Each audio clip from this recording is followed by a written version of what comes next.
Welcome to China Insider, I'm David Zhang. Now, the trip by Nancy Pelosi to visit Taiwan will be underway by the time tomorrow morning.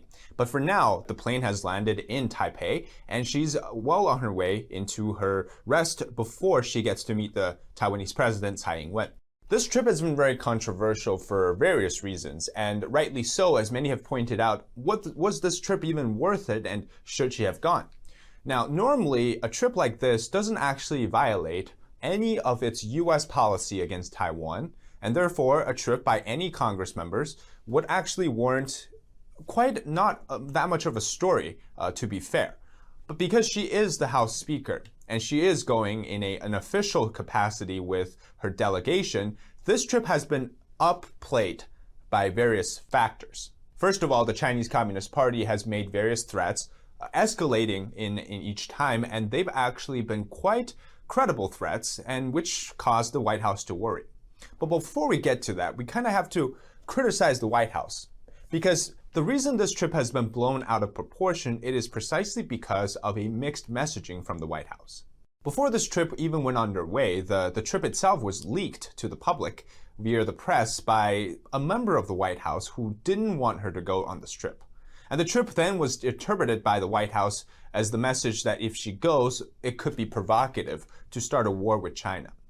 However, we know that the policy, the long-standing policy the United States has for Taiwan is the Taiwan's Relations Act, which basically means that you are allowed to visit Taiwan in some diplomatic capacity as a member of the House or a member of the Senate. And we've seen before, this year and last year, members of the Senate and the House have formed delegations and visited Taiwan. But the difference back then was that the trip itself was largely unknown until they've landed in Taipei. Nancy Pelosi, this time going on the trip, has brought so much attention into the threat China has brought to the table. From the initial, if she goes, there could be military confrontation, to then suggesting that they could shoot down her plane, to now saying that potentially they could invade Taiwan and cause a Taiwan Strait crisis. And even as she's preparing for Asia trip, there was actually live fire exercises done just off the coast of China, very much close to the Taiwan island. And all of these leads to us to think that China is ready for war. But in reality, they're not. And here's why. The Chinese Communist Party has a strategy for Taiwan. The topmost priority is to win without firing a single shot. And that goes with other countries as well. And you can see this in its unrestricted warfare doctrine, which is to win by all means necessary other than directly using military, which is seen as an inferior strategy if they can fire without a shot. The second point is that for Taiwan, the Chinese Communist Party would prefer to invade and attack Taiwan behind the backs of the United States or without the United States reacting. So for them to be able to say that we're going to shoot down a plane carrying Nancy Pelosi and her delegation is an act of war against the United States, not against Taiwan. That means if the US is attacked, would that also mean Japan, Australia, the allies, the staunch allies, perhaps even the UK would respond? And if the House Speaker, who is the third in line for the presidency, is killed in action or her plane was shot down, that's actually going to trigger a bipartisan response in the United States. Of course, that scenario we never want to see because that's going to war with China. But that goes against every single planning and military planning or brain strategy, strategizing against the idea of invading Taiwan by the Chinese Communist Party. In other words, for China to go and say, we are going to use the military, that's very much the last straw that they're going to use. Now, let's go talk about the White House a little bit more.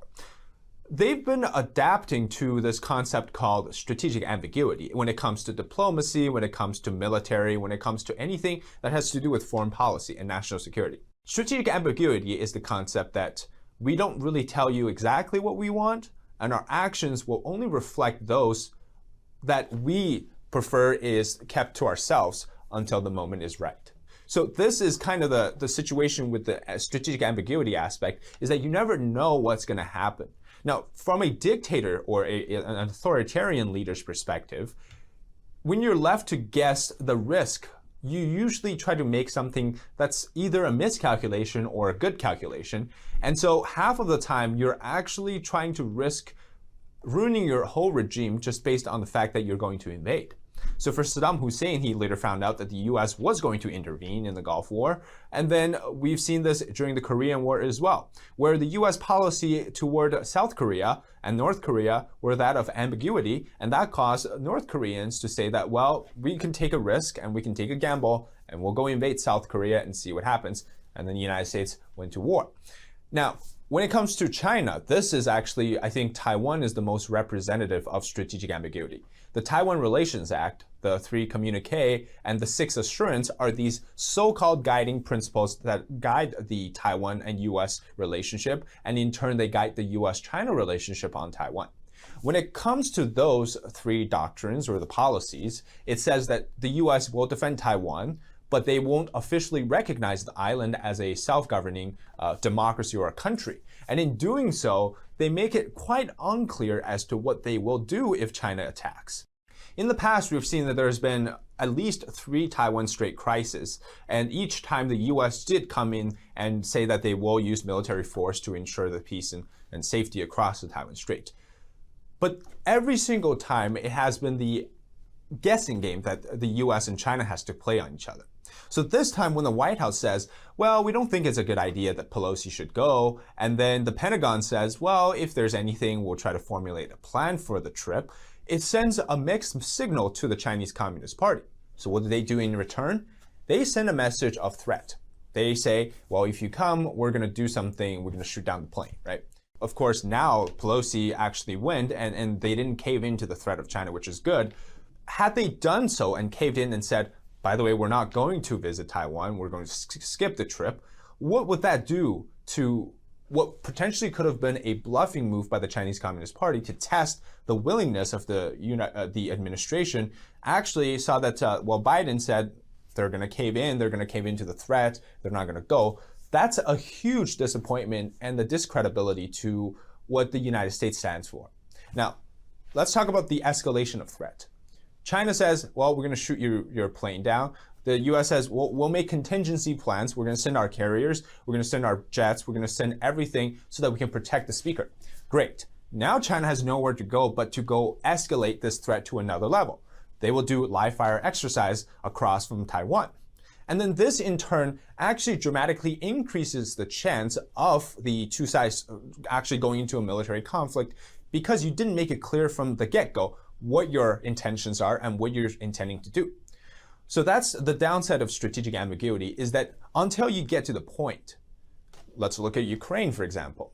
The long-standing policy is that the US won't send troops to Ukraine, and they didn't really make it clear what the US policy is for Ukraine. So Russia's Vladimir Putin says, well, we're going to take a gamble, we're going to invade Ukraine and see what happens.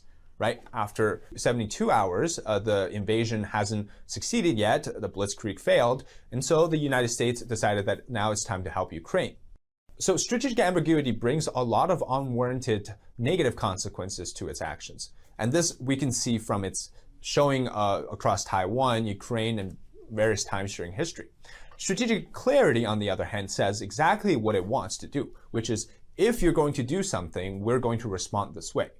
If Pelosi will visit Taiwan, we're going to respond in a certain way that ensures that the Chinese Communist Party knows from the get-go what our messages are and how the United States will respond.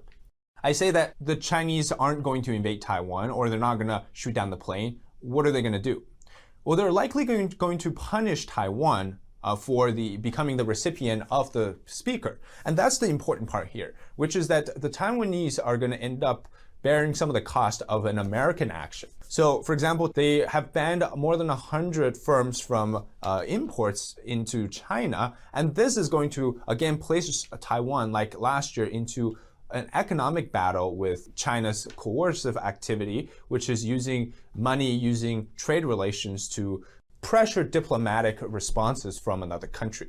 Now, last year, they banned imports of Taiwanese pineapples, and that caused a huge stir.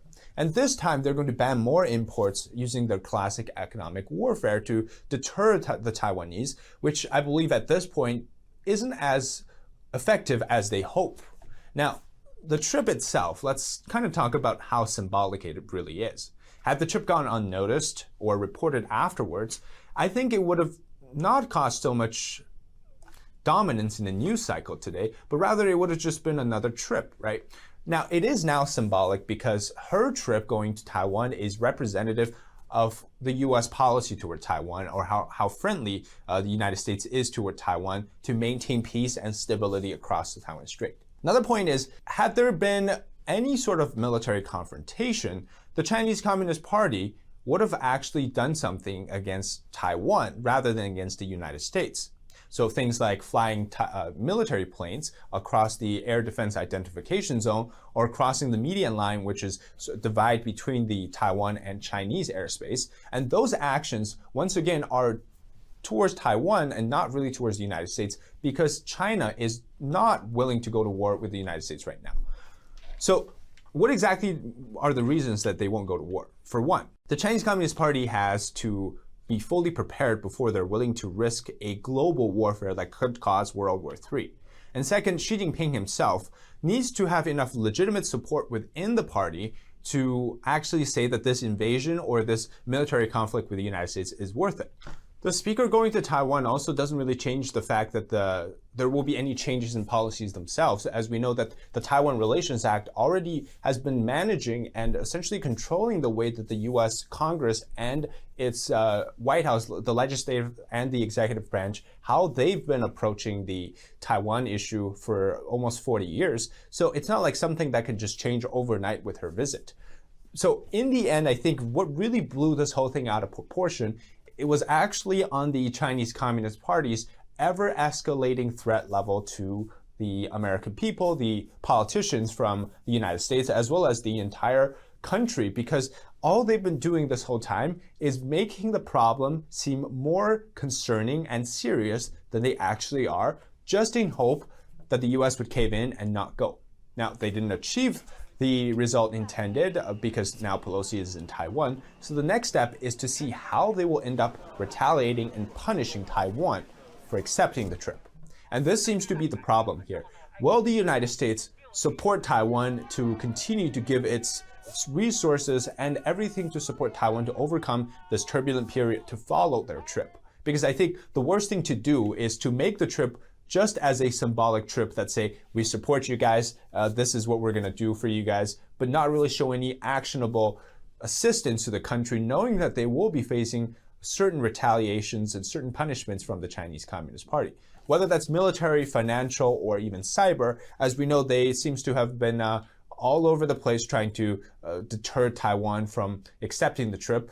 This is actually going to be the key point to watch going forward, is whether or not the United States under this administration is willing to provide the right assistance to Taiwan, including arms sales, including a proper trade agreement, and including things that would benefit the society of Taiwan. For example, things that would promote a clearer policy, whether or not Taiwanese people should see the United States as an ally of Taiwan, and whether or not the United States even has the will to commit to a fight in Taiwan should an actual invasion come. The important takeaway of this entire trip is the US side has to be more clear about what they want or what they really will do. The Chinese side should probably evaluate the way they do things, as every single time they make more threats, it seems to make more Americans and everybody around the world hate them that much more, because these threats end up not benefiting the Chinese Communist Party or benefiting anybody else. And for the Taiwanese, I think this is a chance to reflect on the US commitment to Taiwan, and it seems the Pelosi trip is going to reaffirm that, but what's going to come after that? Is going to be more support, more assistance, and will that actually ultimately help the Taiwanese people to defend against the China threat? With China's strawman strategy, it's very much you have to keep getting more aggressive. And that's really in the nature of the authoritarian regime, because you can't be seen internally as weak, right? So all you do is you keep escalating the threat level until it gets to the point where it's kind of awkward for you. Think about diplomacy, right? You're supposed to make sure that both sides can have a way to out of this awkward position, or you're riding up the diplomatic stairs. You have to come down from it, right? So if your threat level is so high that you're unable to commit to that threat level, say the invasion, well then it seems like you've actually shown that you're weak and you're unwilling to fulfill what you've promised to the people.